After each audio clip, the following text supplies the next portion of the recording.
મહત્વપૂર્ણ ખબરથી હિંમતનગરમાં લાગેલી ભીષણ આગ કાબૂમાં આવી ગઈ છે। હાથરોલ નજીક કંપનીમાં આગ લાગી હતી।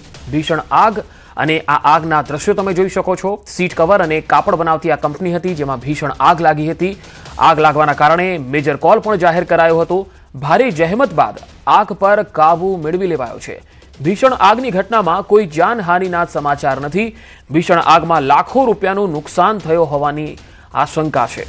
તો હાથરોલ નજીકની આ કંપની છે જ્યાં મોડી રાત્રે ભીષણ આગ લાગી ગઈ હતી। અહીંયા ફાયર બ્રિગેડની મોટાભાગની ટીમોને અહીંયા બોલાવી લેવાઈ હતી। મેજર કોલ જાહેર કરાયો હતો કારણ કે આગ ખૂબ જ વિકરાળ બની ગઈ હતી અને હાથરોલ નજીકની આ કંપની છે જે સીટ કવર અને કાપડ બનાવે છે।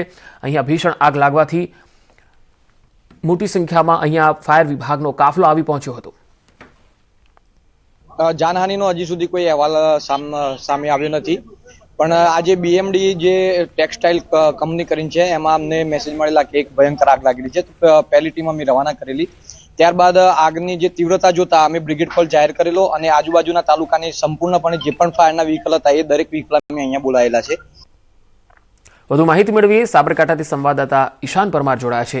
ઈશાન, આ આગ જે છે એમાં કાબુ તો આવી ગયો છે પરંતુ કારણ સામે આવી શક્યું છે? કયા કારણોસર આગ લાગી હતી?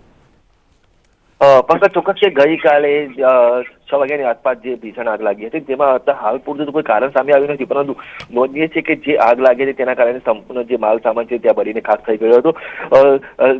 સદનસીબે કોઈ જાનહાનિના સમાચારો સામે આવ્યા નથી, પરંતુ જે મેજર કોલ જાહેર કર્યો હતો તેના કારણે આસપાસના તમામ તાલુકાની ફાયરની ટીમો 15 જેટલી ફાયરની ટીમો ત્યાં પહોંચી ગઈ હતી અને આગ પર મોડી રાત્રે કાબુ મેળવવામાં આવ્યો હતો। તે હાલ તો સર્વે ચાલી રહ્યો છે કે કારણ કે કેટલું નુકસાન થયું છે અને કઈ કઈ જગ્યાએ કયા કારણોસર આગ લાગી હતી તે દિશામાં પણ અત્યારે હાલ તપાસ ચાલુ છે। ઈશાન, જ્યારે આગ લાગી ત્યારે ત્યાં કંપનીમાં કેટલા વ્યક્તિઓ કર્મચારીઓ હાજર હતા અને કંપનીના કોઈ કર્મચારી સાથે વાતચીત થઈ શકે છે નુકસાનને લઈને?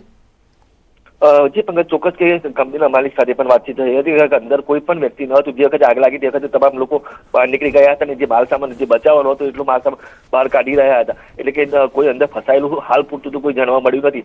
અત્યારે હાલ સર્વેની કામગીરી ચાલી રહી છે। ત્યારબાદ હજુ પણ કેટલું નુકસાન થયું અને શું વિગત છે અને કયા કારણોસર આગ લાગી તે સામે આવશે। જી ઈશાન, આભાર માહિતી આપવા માટે।